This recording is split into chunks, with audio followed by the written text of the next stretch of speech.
자, 시작해 봅시다. 레벨 3 Behavioral Finance. 올해 이 Behavioral Finance가 작년하고 좀 바뀌었어요. 작년에는 챕터가 3개였는데 이번에 이제 바뀐 이 교재로는 챕터가 2개로 줄었습니다. 뭐 나쁘지 않은 소식이긴 한데, 근데 크게 그렇게 득이 되는 것도 아닌 게, 왜냐하면 그 새로 줄은 챕터, 사라진 챕터 하나는 Behavioral Finance에 대한 굉장히 그 아카데믹한 백그라운드를 소개하는 챕터예요. 그래서 이거 시험하고는 그렇게 그 연관성이 없는 챕터였는데, 근데 어쨌든 Behavioral Finance를 공부를 해서 이해를 하려면 Traditional Finance, 전통 파이낸스하고 Behavioral Finance가 어떤 점에서 다릅니까? 이런 것들이 이제 좀 밑에 아카데믹하게 내용이 나와야 되는데, 그런 내용이 그 전까지는 있었어요. 바로 직전 시험까지는. 근데 그 챕터가 사라져버리고, 주로 시험에 나오는 챕터와 관련된 것만 딱 두 개만 남겨놨습니다. 그래서 이제 예전에도 주로 시험에 나오는 것들은 지금 남아있는 이 2개의 챕터에서 주로 시험에 나왔고, 그리고 사라진 챕터는 사실은 시험에서는 거의 출제가 되지 않았어요.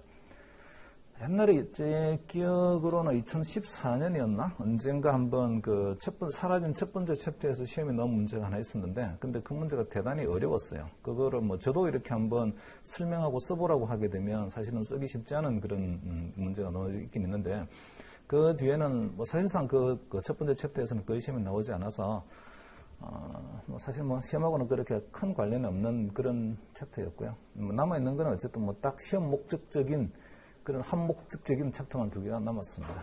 거기다가 우리가 이제 공부해야 될 챕터의 첫 번째 챕터가 그 리딩 1에 나오는 The Behavioral Biases of Individual. 이게 이제 개인이 가지고 있는 투자 심리, 또는 행동 재무학적 특징 이런 것들인데, 얘가 이 리딩 1에서 거의 시험이 대부분 다 나와요. 그리고 리딩 2도 이제 시험에 나올 수 있는 주제이긴 한데, 리딩 2에 나오는 주제들은 리딩 1하고 오버랩 되는 것들이 대단히 많습니다. 그래서 리딩 1을 좀 잘 이해해 놓으시면 리딩 2도 쉬워요. 리딩 2에서는 특별히 추가할 내용들이 그렇게 많지 않습니다. 자, 그래서 우리는 공부를 좀 리딩 1에 나오는 이런 바이어스들을 열심히 공부하자. 이렇게 이제 그렇게 좀 초점을 맞춰서 하도록 하고요. 거기다가 Behavioral Finance, 행동재무학은 우리가 지금까지 공부했던 Traditional Finance, 전통재무학하고는 많이 다릅니다. 아주 옛날로 돌아가서 한번 생각을 해볼게요. 투자를 어떻게 하는 게 좋은 투자일까? 어떻게 하는 게 좋은 투자입니까?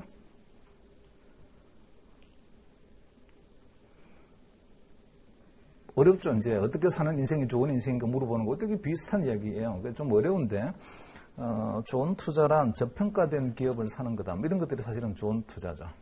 상대적으로 저평가된 걸 사야 되는 거죠. 그런 투자를 우리는 가치 투자라고 합니다. 알고 있는 것처럼. 그럼 가치 투자의 아버지는 누굽니까?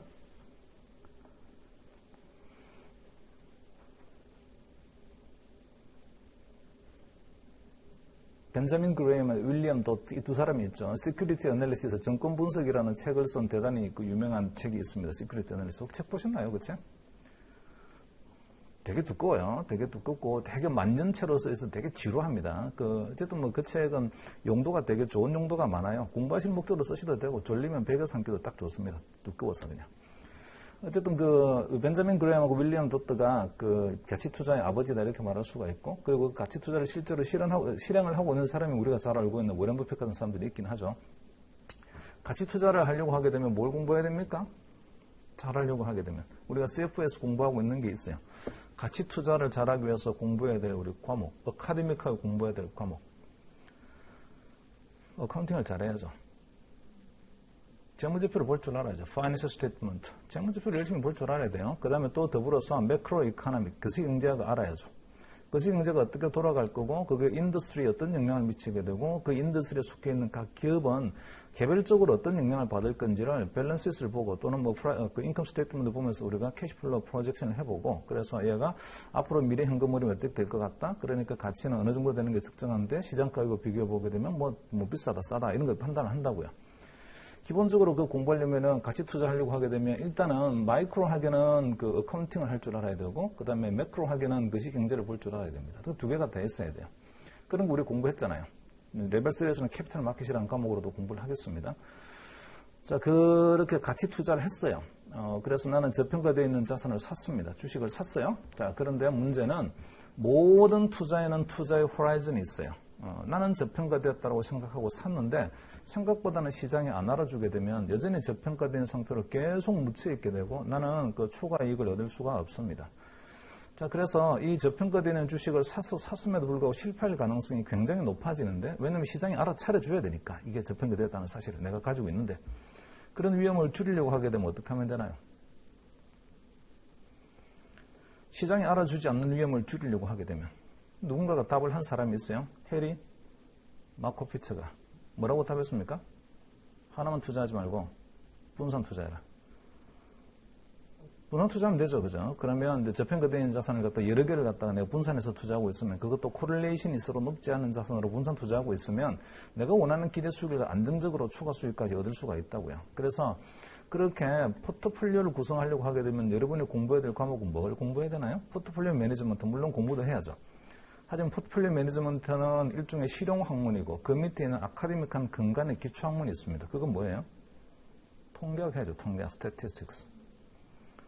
베타라는 것도 추정할 줄 알아야 되고 그 다음에 표준 편차 이런 것도 추정할 줄 알아야 되고 우리가 파라미터 다 구할 줄 알아야 돼요. 그래야만이 코릴레이션 구해서 이렇게 하는 게 가장 최적이다. 이렇게 우리가 이피션트 프론트에 만들 수 있다고요. 그래서 가치 투자에서 이제 뭘로 넘어오는 거냐면 가치 투자는 개별적 차원에서의 접근이고 개별적 차원의 접근이 가지고 있는 위험을 줄이려고 하게 되면 포트폴리오 구성하면 된다. 그게 모든 포트폴리오 이론이고 그게 트래디셔널 파이낸스, 전통 파이낸스의 출발이죠. 이제 실패하지 않으려면 포트폴리오 구성해라. 이렇게 하죠. 이제 어떻게 구성하면 되는 건데 mean variance of efficient하게 이렇게 이제 시작을 했습니다. 자, 그래서 이미 이제 공부 우리 많이 해야 되나요? 매크로 이코노믹하고 공부해야 되고 그 다음에 또 파이낸스 스테이트먼트하고 인컴 스테이트먼트 같은 어카운팅 공부해야 되고 스태틱스 공부해야 돼요.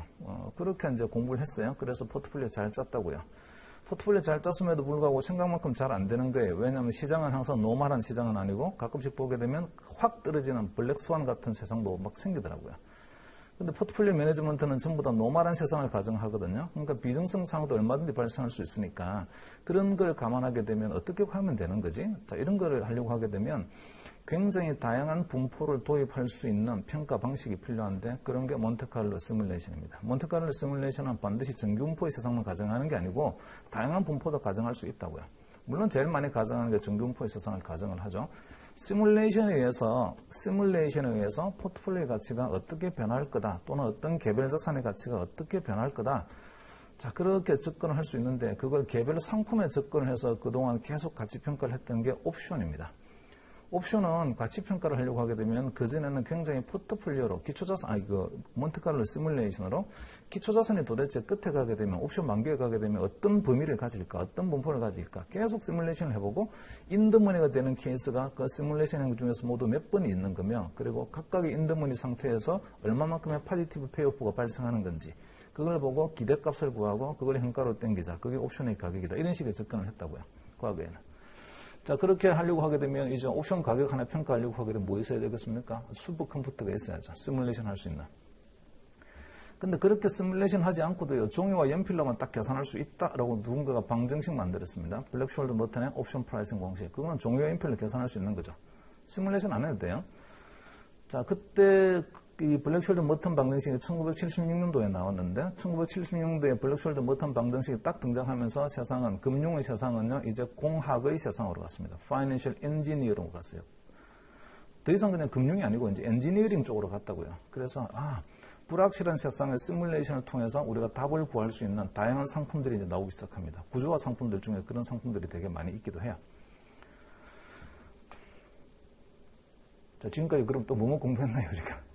금융하려고 매크로 이코노믹스, 어카운팅, 스태티스틱스, 그 다음에 공학, 엔지니어링, 특히나 그중에 열분자학이라는 게 있습니다. 열분자학. 그것도 이제 사실은 블랙숄더 방정식의 모태가 되는 백그라운드 기초학문입니다.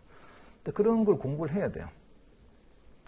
자, 그럼에도 불구하고 여전히 세상은 마음대로 그러니까 공식으로 풀어지지 않는 세상이라고요. 자, 거기서 간과한 게 하나 있어요. 그 모든 모양들이 간과한 것. 결국 시장을 움직이는 것은 사람이다. 결국 시장의 가격을 움직이는 건 사람이다. 그러니까 사람이 어떤 행동을 하는 건지 왜 저런 행동하는 건지 그런 걸 정확히 이해를 해야 실제로 시장을 좀 더 정확하게 이해할 수 있다. 자, 그래서 나중에 이제 뭐가 등장하는 거냐면 심리학이 등장합니다. 투자 심리학이 등장해요. 투자 심리학. 그게 2002년도에 프로스펙트 티오리라고 데니엘 캐너만하고 트러버스키가 발표한 이론이 있습니다. 프로스펙트 티오리, 전망 이론이라고 우리가 하지만 그 2002년도 프로스펙트 티오리가 나중에 노벨 경제학상을 받아요. 그 프로스펙트 티오리를 투자의 세상으로 딱 가져온 게 지금 우리가 공부하고자 하는 비헤이비얼 파이낸스입니다. 그래서 이 비헤이비얼 파이낸스는 프로스펙트 티오리가 밑에 바닥가에 깔려있는 그런 이론이고요. 근데 그런 아카데믹한 프로스펙트 티오리를 옛날에는 전에는 공부했다고요. 첫 번째 챕터에서. 맛을 좀 봤어요. 근데 이번엔 쫙 사라져버리고 없어요. 그래서 이런 배경이 있다. 그러니까 굉장히 오랜 역사를 거쳐서 어카운팅과 매크로 이코노믹스, 스태틱스, 그 다음에 엔지니어링 또 공학 이런 걸 다 거쳐와가지고 이제 시장은 어디에 도달해 있는 거냐면 심리학에 도달해 있다. 그래서 이 투자 심리를 정확히 이해하지 못하게 되면 고객이 원하는 포트폴리오를 정확히 짤 수가 없다. 그래서 이 비헤이비얼 파이낸스는 제가 보기에는요, 제가 그 CFA 레벨 3 여러분하고 같이 이제 공부를 할 과목들이 많은데, 비헤이비얼 파이낸스, 프라이빗 웨alth 매니지먼트, 에셋 얼로케이션, 디리버티브 다 저하고 같이 공부할 거예요. 근데 그거를 공부하는 시간 동안 절망적입니까? 그 많은 시간을 이 사람하고 정말 재미없겠다고. 자, 이게 제가 이렇게 여러분하고 강의를 하고 같이 공부를 하고 이러면서요, 이 레벨 3는 저는 절대로 이게 레벨 3가 일방적으로 원웨이로 강의하는 사람이 듣는 사람한테 가르치는 과목이다 이렇게 생각 안 합니다. 그렇게 될 수가 없는 과목이에요. 굉장히 프랙티컬한 내용도 많고 고민을 해야 되는 내용도 많고 그리고 뭔가 의견이 교류돼야 되는 내용도 많고 그렇기도 해요. 그리고 아직까지는 정확하게 이론으로 딱 정확히 정립이 안 돼 있으면서 실험적인 이야기들도 되게 많이 있습니다. 정답이 없는 이야기도 있다고요. 사람의 심리에 정답이 있나요? 사람의 심리에 정답이 어디 있어요? 많은 사람들이 그렇게 하면 그게 보편적인 게 되는 거고 그거 아니고도 특별한 사람도 있습니다. 소시오패스도 있고 사이코패스도 있고 많잖아요. 보면. 그러니까 심리에는 정답이 없다고요. 그럼에도 불구하고 이제 우리가 이 비헤이비얼 파이낸스 공부하는 이유는 보편적으로 발견되는 현상을 보고 그 보편적으로 발견된 현상을 보게 되면 이 사람이 어떤 심리를 가지고 있는지를 좀 짐작할 수 있고 그러면 그 사람에 맞는 포트폴리오를 우리가 레코멘데이션 할 수 있습니다. 그러니까 굉장히 보수적인 사람한테 선물 옵션 엄청 투자하세요. 말이 안 된다고요. 그러니까 자 여러분 생각해 보세요. 제가 질문 드릴 테니까 여러분 한번 답변해 보시겠습니까? CFA를 공부하는 게 내가 돈 벌자고 하는 거다, 고객을 돈 벌게 해주려고 하는 거다.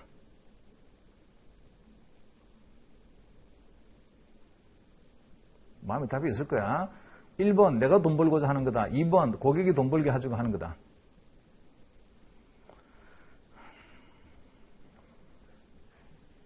내가 돈 벌 거면 CFA 안 해도 돼요. 그냥 뭐하러 CFA 해요. 그냥 내 감대로 하면 되고 다 하면 되죠. 근데 고객의 돈을 벌게 해주면서 고객이 저한테 물어보길 포트폴리오 왜 이렇게 짰나요? 이렇게 하게 되면 그거 뭐 제가 감으로 짰어요. 저라면 이렇게 배팅할 거예요. 이렇게 할 수 있나요? 그렇게 안 된다고요. 왜 이렇게 했냐고 하게 되면 이렇게 하는 게 좀 더 합리적입니다고 뭔가 설명이 돼야 될 거 아니에요. 이론이 있어야 된다고요. 이론이. 자, 그런데 고객한테 여러분이 이제 증권회사나 은행이나 PB 창구에 이렇게 앉아 있는 분이고 고객이 찾아왔습니다. 자, 고객이 찾아와서 여러분한테 물어요. 이분들은 어떤 기대를 가지고 여러분한테 왔을까 한번 생각을 해볼게요. 자, 여러분 한번 대답해 보세요. 개별 종목의 적정성은 내가 정확히 평가할 수 있다. 그러니까 어떤 게 싸고 어떤 게 비싼 건지를 정확히 평가할 수 있다. 시장에 널려있는 주식이 우리나라 지금 상장되어 있는 주식이 코스피하고 코스닥 합쳐가 한 2,400개 될 거예요. 2,450개 좀 될 텐데 그 2,450개 중에서 어느 게 저평가고 어느 게 고평가 내가 정확히 찾아낼 수 있다. 그렇게 생각하십니까?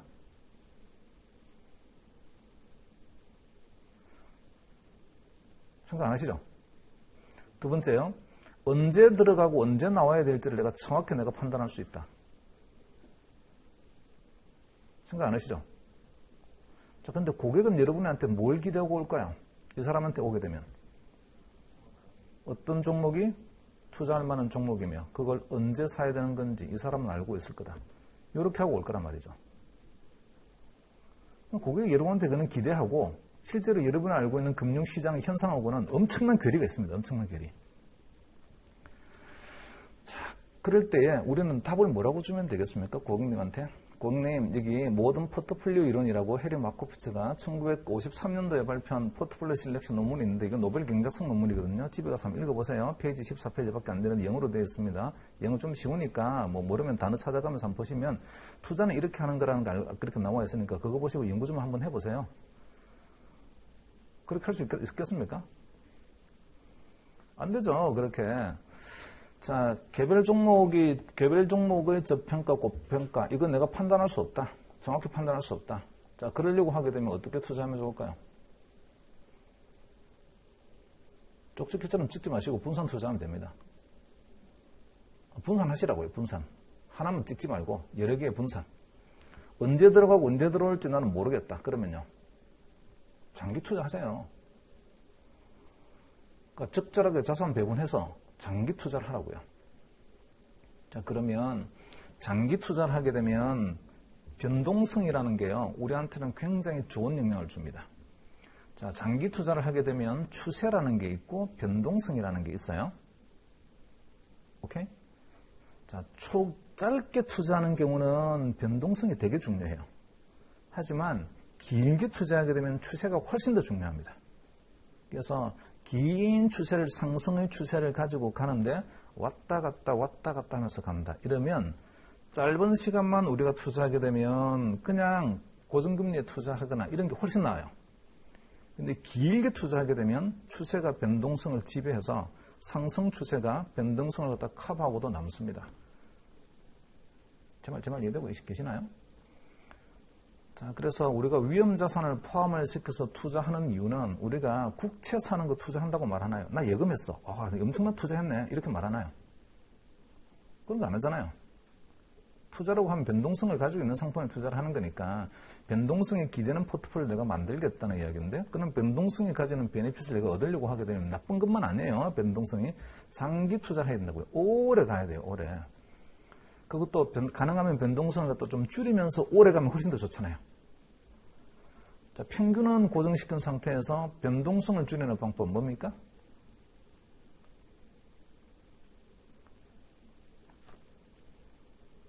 레벨 2까지 열심히 공부했어요. 분산 투자입니다. 분산 투자. 분산 투자하게 되면 A하고 B하고 분산 투자를 하게 되면 A 수익률의 기대값과 B 수익률의 기대값이 있어요. 50대 50 투자하게 되면 기대값은요? 그냥 50대 50으로 나누면 되죠. 두 개 합쳐가지고 나누기 2 하자 이러면 된다고요. 변동성, 표준편차, 표준편차는 두 개 합쳐서 나누기 2 하면 그게 포트폴리오 표준편차입니까? 그것보다 훨씬 더 작죠. 표준편차는. 각각의 표준편차를 단순히 더해서 나누기 2 하는 것보다는 표준편차가 훨씬 더 작다고요. 그게 분산 효과예요. 그래서 가능하면 뮤라는 기대값은 플러스 값으로 고정시킨 상태에서 표준편차를 갖다가 줄이자 이러려고 하게 되면 장기 투자해야 됩니다. 그게 정답이라고요. 그런데 많은 고객들이 그렇게 분산 투자해서 장기 투자하세요 하게 되면 투자를 하지 못하고 중간에 끊습니다. 왜 끊을까요? 빠져나버려요, 그냥. 왜 그러겠습니까? 자, 그게 개인 투자자들이 가지고 있는 포트폴리오에는요, 기관이 가지고 있지 않는 굉장히 중요한 종목이 하나 있어요. 기관 투자자 포트폴리오는 절대로 찾을 수 없는 종목. 그게 개인 투자자의 포트폴리오는 포함이 되어 있는데 그게 제일 중요합니다. 뭡니까? 인생입니다. 인생. 개인들의 포트폴리오는 인생이라는 종목이 들어있다고요. 그게. 기관은 인생이라는 개념이 없어요. 사람은요, 인생이라는 유한한 삶을 삽니다. 그래서 나이가 투자해서 뭔가 수익을 얻을 수 있는 시간이라는 게 무한대로 길지 않아요. 기업은 영속 기업의 과정이 있죠. 망하지 않는다는. 호라이즌의 개념이라는 게 없어요. 언제까지 끝내 이런 개념이 없다고요. 하지만 사람의 인생은 달라요. 인생의 라이프 스테이지가 있고 스테이지마다 내가 견딜 수 있는 포트폴리오가 있고 견딜 수 없는 포트폴리오가 있습니다. 자, 은퇴 전에는요, 여러분 나이가 젊은데 젊었을 때는 주식 투자해서 안 되면 묻어두지 마. 어쨌든 나중에는 다시 상승할 수 있는 기회가 있지. 이렇게 할 수 있지만 70, 80대 가지고 주식 샀다가 쫄딱 망했어요. 묻어두지 마. 나중에 다시 올라올 거야. 언제 올라오겠습니까? 나이 80 넘으면 침대에 누워있는 사람이나 저 살에 누워있는 사람이나 똑같다고 합니다. 기회가 없어요. 그렇게. 그래서 각각의 라이프 스테이지에 맞는 포트폴리오가 우리가 구성이 돼야 되는데 그러려고 하게 되면 고객을 이해를 해야 된다고요. 이 사람이 가지고 있는 인생의 스테이지가 어디에 있는 거며 이런 인생의 스테이지에 있는 사람이면서 가지고 있는 투자 심리는 어떤 성향을 가지고 있는 사람인지를 봐야 그 스테이지에 맞는 긴 포트폴리오, 만기 긴 포트폴리오를 우리가 구성을 할 수 있습니다. 제 말 이해되십니까? Behavioral Finance는 기본적으로요, Know Your Client, 고객을 이해하세요. 자, 그거와 관련된 과목입니다. 근데 이거를 이제 보다 보게 되면 반면 교사라고, 나도 이런 성향이 있는데? 이런 것들이 있잖아요. 보면서 스스로를 갖다가 좀 생각하는 그런 내용들이 많이 있습니다. 저도 Behavioral Finance를 같이 공부를 하면서 많이 배우고요. 많이 생각하고 많이 반성도 하고 그렇습니다. 공부를 하다 보게 되면 레벨 3는요, 공부하면서 창가에 서 있는 시간이 좀 길어야 돼요. 레벨 2는 계산기를 두드리는 시간이 많아요. 절대적으로 많아야 되고 엉덩이에 그냥 굳은 살 베기도록 앉아가지고 계산기 열심히 두드려야 돼요. 레벨 3는 계산기 두드리는 것도 중요하지만 그 논리를 내가 전개하고 내 걸로 만들어내고 체화시켜서 뭔가 좀 내공이 느껴지는 문장이 탁 튀어나올 수 있게끔 그렇게 생각하는 시간이 길어야 됩니다. 자, Behavioral Finance가 그렇게 생각하는 과목입니다. 이게 그 계산 문제 한 문제도 없습니다. 다 말이에요. 그래서 보다 보면 좀 지루할 수 있는데 그래도 뭐 재밌습니다. 우리가 언제 뭐 심리학 공부해 보겠어요? 이럴 때 한번 심리학 공부해 보는 거죠. 사람의 심리라는 게 이런 거구나라고.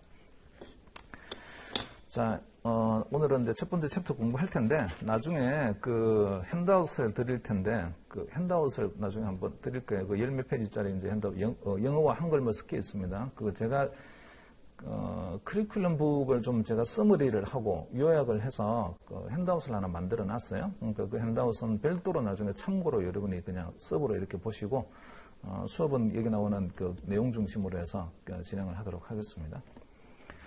리딩 1에 The Behavioral Biases of Individual을 봅시다. 이거 좀 포커스 한번 보세요. 첫 번째 문장에 expect 이렇게 예상을 하라고요. exam 퀘스천은 이럴 거다.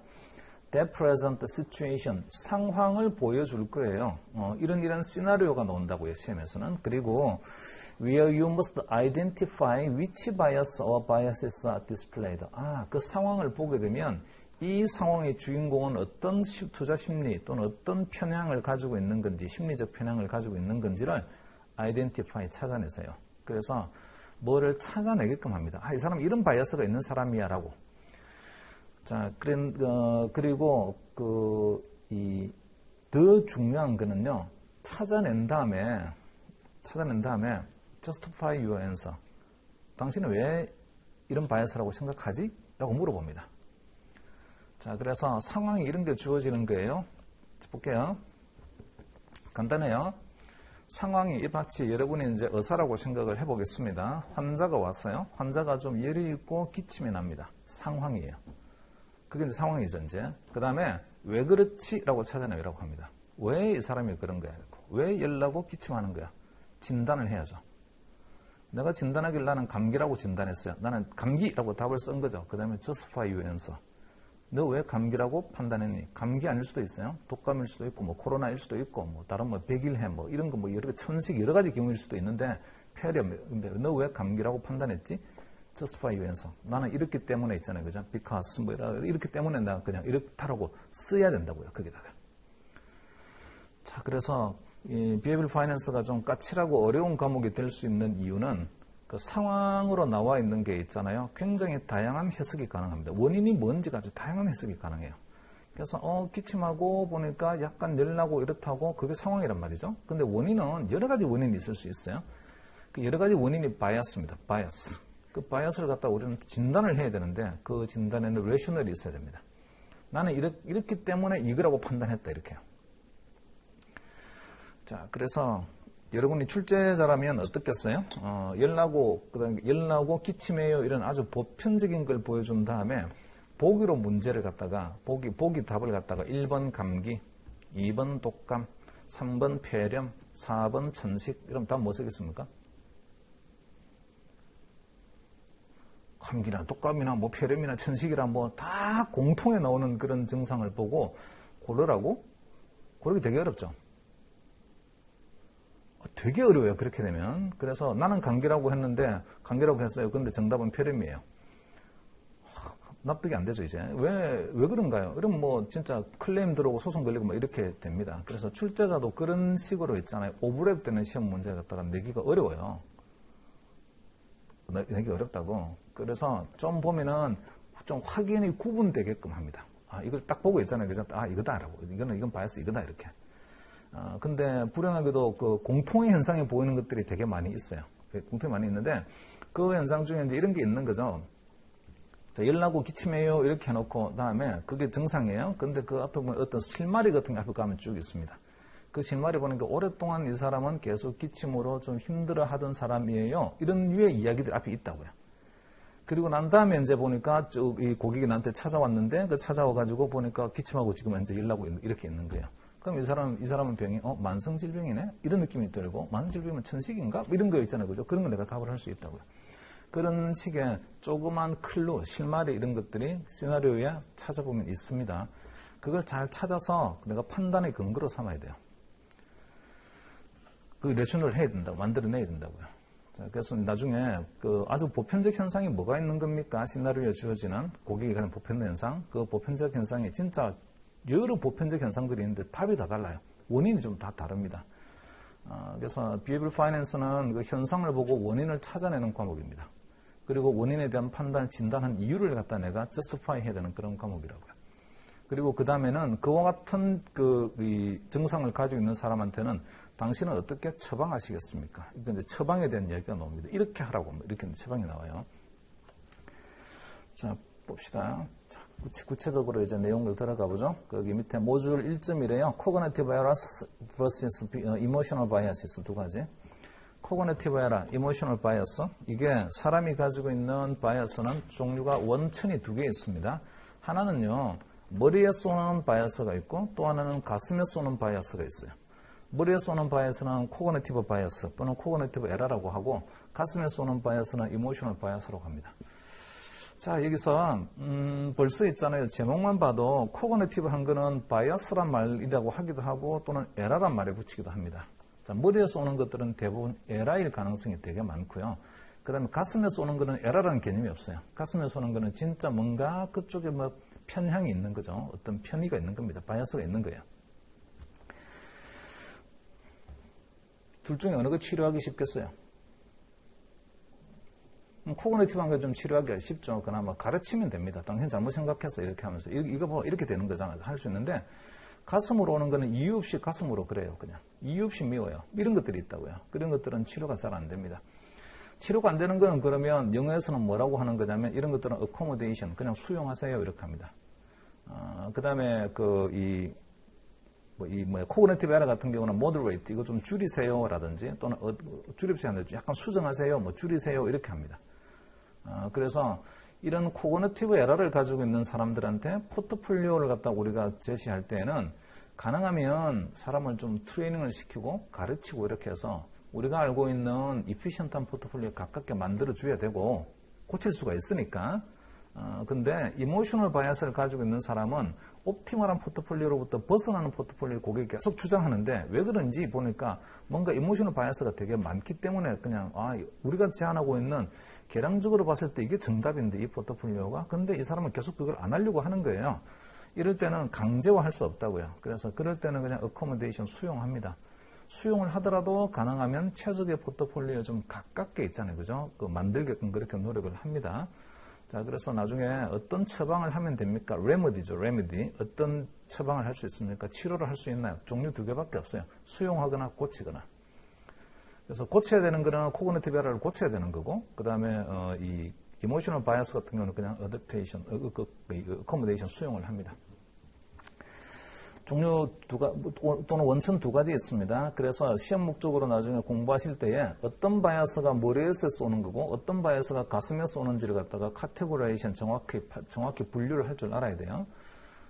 그래서 이거는 머리에 쏘는 거예요. 이거는 가슴에 쏘는 거예요. 이렇게 분류할 줄 알아야 된다고요. 그래서 여기도 보게 되면 그 분류가 있습니다. 코그니티브 에러는 이런 것들이 있고요. 이모셔널 바이어스는 이런 것들이 있어야 분류가 있으니까 나중에 이거 외우셔야 돼. 이거는 머릿속에서 오는 거야. 이거는 가슴에서 오는 거야. 의사가 의대 애들이 그 국가고시 의사 시험 치려고 있잖아요. 그죠? 그거 막 외우는 것처럼 이렇게 외우셔야 된다고 이것도.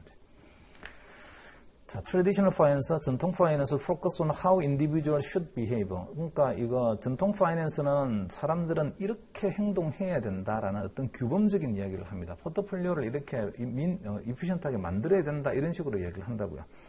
그리고 it assumes people are rational, risk averse, and selfish utility maximizer. 거기 assume people 이거 중요한데. 사람에 대한 가정이에요. 모든 게 다 이제 사람으로부터 출발을 하는데 비헤이비어럴 파이낸스 학문은요. 사람을 이해하는 것부터 출발을 합니다. 전통 파이낸스에서의 사람에 대한 가정은 1번 레셔널에 1 해놔서 1, 동그라미 1. 합리적 투자자 가정. 그 다음에 2번 리스크 어버스에다 동그라미 2 해놓습니다. 위험 희평 투자자 가정. 그 다음에 3번 셀피시 유틸리티 맥시마이저 효용을 최대화시키고자 하는 사람에 대한 가정. 그래서 이렇게 가정을 한다고요. 전통투자에서 가정하는 거를. 그리고 이런 사람들을 뭐라고 하냐면 거기 여섯 번째 줄인가 보면 intellectual RAM이라고 되어 있죠. RAM, Rational Economic Man. 우리가 이제 경제학 책에 보게 되면 합리적 경제 주체라고 말을 하는 뭐 그런 뜻입니다. 그래서 전통 파이낸스는 모든 사람을 합리적 경제 주체라고 이렇게 이제 가정을 합니다.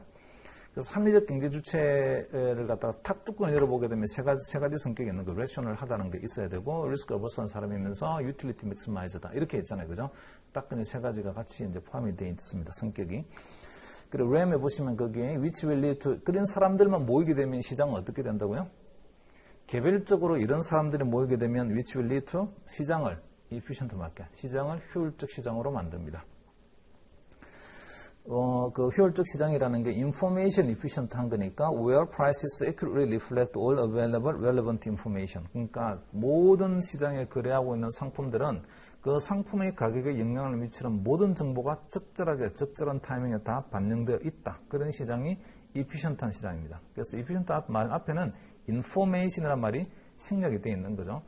효율적이라는 것은 information efficient한 시장을 말합니다. 자, 그리고 traditional finance is concerned with normative analysis, 규범적으로 분석을 하죠. 그리고 and determining rational solution to problem, 그러니까 어떤 문제에 대해서는 합리적인 그런 솔루션을 찾아냅니다. 그런 걸 제안을 해요. It uses prescriptive analysis to look for practical tools and methods to find those rational solutions. 그러니까 뭔가 처방적인 이렇게 하는 게 맞는 거라는 그런 처방적 분석들을 합니다. 자, 비헤이비어럴 파이낸스는요, 트레디셔널 파이낸스하고 좀 달라요. 비헤이비어럴 파이낸스는 디스크립티브 합니다. 디스크립티브하는 건 기술적이다, 설명적이다 이런 뜻인데, which focus on describing how individuals actually behave. 사람이 이렇게 행동하는 것에 대해서 그냥 설명을 합니다. 사람은 어떻게 행동하나요를 설명을 해요. 전통 파이낸스는 사람은 어떻게 행동해야 하나요를 이야기를 하고, 그 다음에 비헤이비어럴 파이낸스는 어떻게 행동하나요가 아니고 사람은 실제로는 이렇게 행동하는 거예요 라고 이야기를 한다고요. 자, 그래서 트래디셔널 파이낸스는 굉장히 느낌이 드라이하죠. 이런 레셔널한 사람들은요 전부 다 AI 같은 사람들입니다. AI, 인공지능으로 뭐 움직이는 사람 같은 사람들이고, 반면에 우리 비헤이비어럴 파이낸스에서 말한 거는 이제 사람 냄새가 나죠. 때로는 실수도 하기도 하고 비합리적 열도 화도 내기도 하고 이런 상황으로 이제 온 거라고요. 자, 그리고 페이지 넘겨보세요. 다음 페이지요.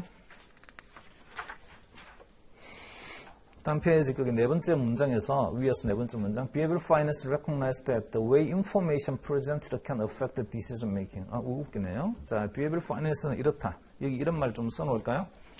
거기 recognizes that the way information is presented까지 줄 거 없고요. The way information is presented. 이거를 그냥 한 단어로는 framing이라고 합니다. framing. The way information is presented. framing. 어떻게 있잖아요. 인포메이션을 프레임을 짜냐에 따라서 사람들의 의사결정에 영향을 받습니다. 그러니까 동일한 그런 내용인데도 불구하고 뭔가를 갖다가 순서를 뒤바꾼다, 정보의 순서를 뒤바꾼다든지 뭐 이렇게 막 하게 되면요. 거기에 따라서 의사결정이 막 확 달라져요.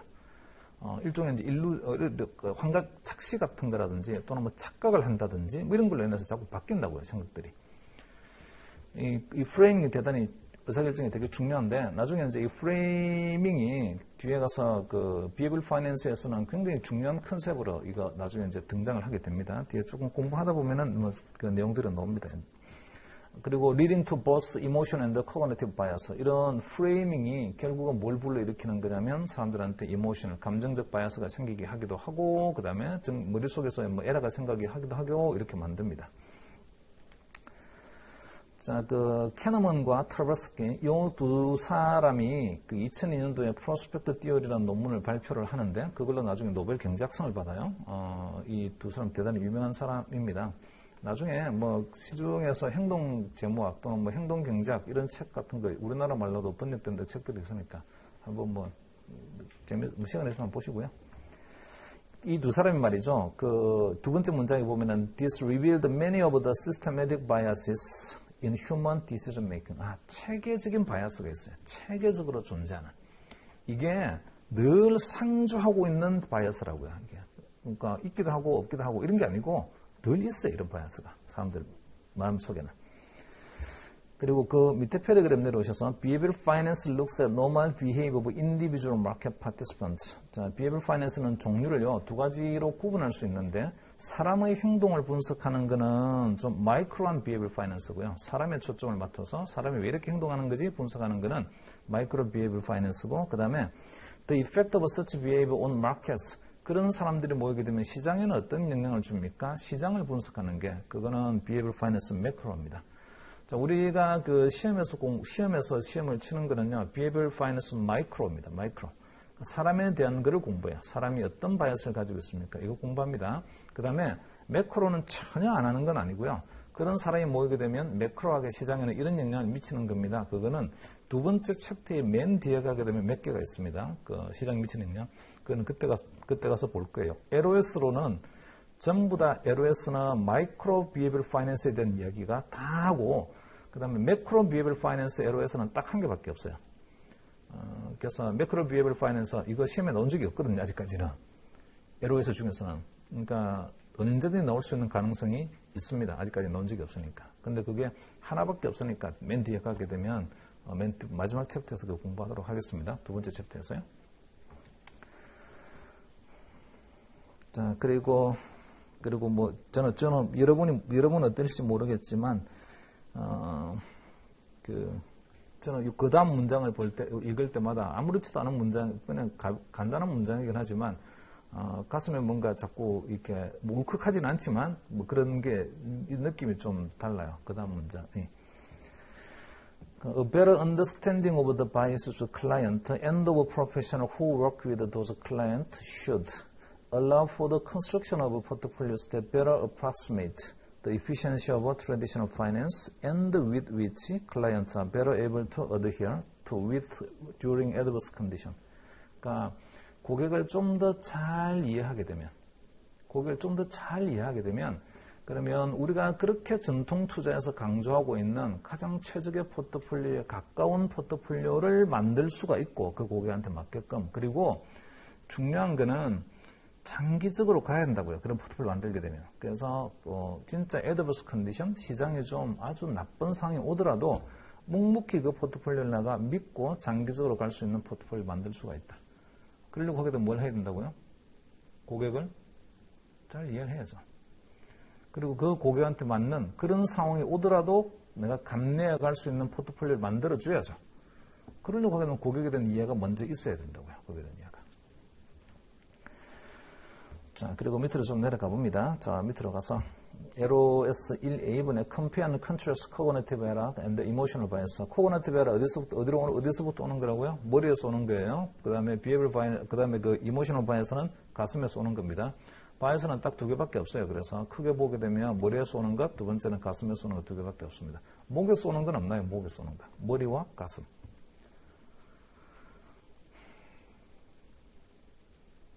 머리와 가슴의 거리가 엄청 멉니다. 그러니까 머리로는 이렇게 하라는 데 있잖아요. 이렇게 하는 게 맞는데 가슴이 그렇게 용납 안 하는 것들이 있어요. 진짜 굉장히 먼 거리를 가지고 있는데 바이어스 중에서는 머리와 가슴이 동시에 있는 게 있어요. 머리와 가슴이 두 개. 그러니까 이 동시에 있는 게 일종의 병목 같은 건데 머리에서 오는 바이어스가 밑으로 후루룩 내려가고 가슴에서 있는 바이어스가 위로 후루룩 올라가서 두 개가 있잖아요. 같이 막 밍글되면서 섞여지면서 생기는 바이어스가 하나 있습니다. 그게 목에 있는 바이어스인데 그 바이어스가 오버컨피던스예요. 나중에 이제 지나친 자신감. 지나친 자신감은 똑똑하기도 하고요. 그러면서 자기의 자존감이 이제 점점점 자꾸 커지면서 뭔가 맞추게 되면 자존감이 자꾸 커지면서 쓸데없는 근거 없는 자신감이 자꾸 생기게 됩니다. 그래서 이게 이제 두 개가 뭉쳐져요. 맞았을 때의 필링, 되게 기분 좋다. 내가 잘했기 때문에 맞췄다. 그런 것들이 되고, 그 가슴에 계속 쌓이고, 그 다음에 좋은 데이터를 많이 가지고 공부를 많이 할수록 있잖아요. 그죠? 그럼 일루전으로 날리지. 모름에도 불구하고 아는 것 같은 착각을 하게 됩니다.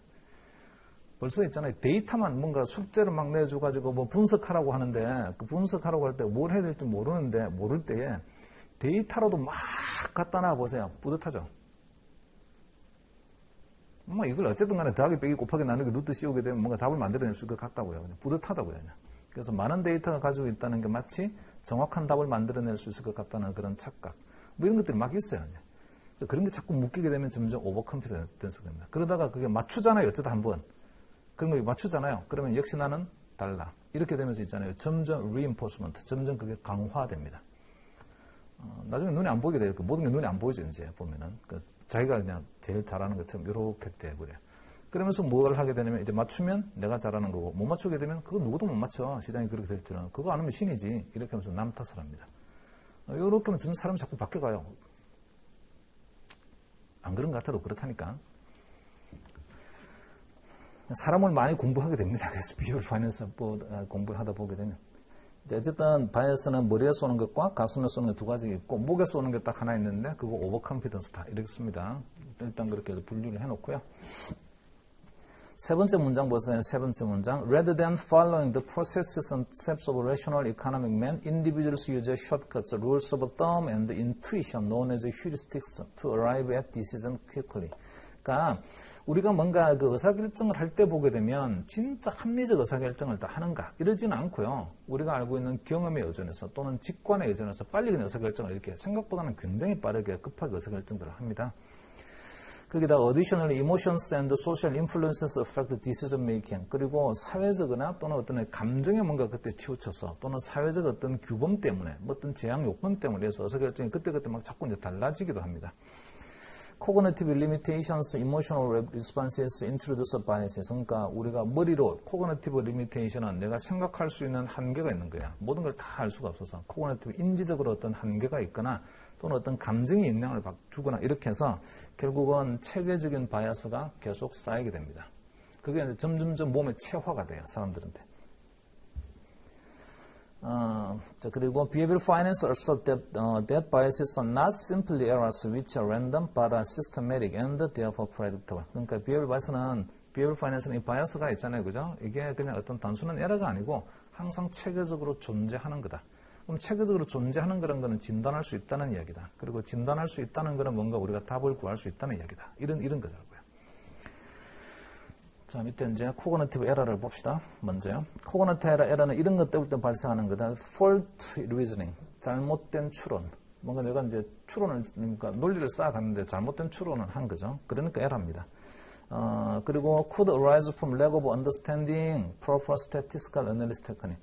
그러니까 뭔가 통계적으로 이렇게 확률적으로 접근하는 게 맞는데 그렇게 못했기 때문에 내가 잘못된 추론을 한 거다. 이런 거죠. 이거는 굉장히 좀 뭘 모르기 때문에 그런 겁니다. 뭘 모르기 때문에. 그리고 information processing error, 뭔가 mistake, information을 갖다 우리가 뭔가 처리하는 과정에 실수가 있다든지 이런 것들이에요. 또는 memory error, 기억을 뭔가 잘못했어요. 까먹었다든지 이런 것들은. 그래서 such errors can often be minimized or mitigated with a better training or emotion. 거기서 can에 동그라미 치고 별표 해놓으세요. 이런 에러는 어떻게 할 수 있다고요? 할 수 있다. 할 수 있다. 줄일 수 있다. 그리고 완화시킬 수 있다. 뭐를 통해서? 트레이닝을 하면은. 그러니까 이런 에러를 가지고 있는 사람들한테는요, 잘 먹힙니다. 이렇게 포트폴리오 짜는 게 좋다는 게 잘 먹힌다고요. 가르치면 돼요. 이야기를 해서.